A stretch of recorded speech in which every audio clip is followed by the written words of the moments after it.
Assalamualaikum geng. Ini siap CRV dia pasang dengan kita 8 benda. So ni dalam bajet 8,000 lebih sikit. Siap lah 8 benda ni.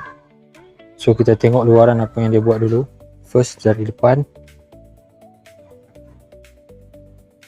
Sini ada engine net. Bawah ada engine net. So ni ada 360 camera. So ini satu. Next nombor dua, ini rim black gloss paint punya. Ok, 4 saya lah. So next dia buat lagi 360 lah. Ada dekat semirin ada satu kamera. Next ada lagi tu blind spot ni logo. So dia buat blind spot original lah. So ini TPMS. Ok, so kita tengok. Next dia buat ni door step LED original design punya, memang cantik. So dia buat ambient light dengan kita 18 point. So sini ada TPMS, ada button ambient light, itu ambient light dia lah. Ok, next dia buat dengan kita boost speaker. Sini ada boost center speaker semua lah.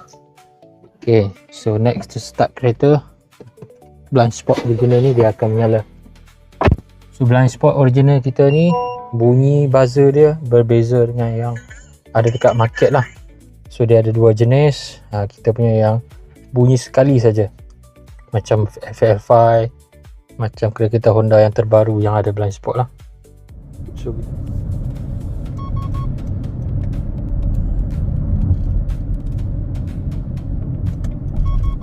dia sekali je bunyi walaupun kereta lain datang.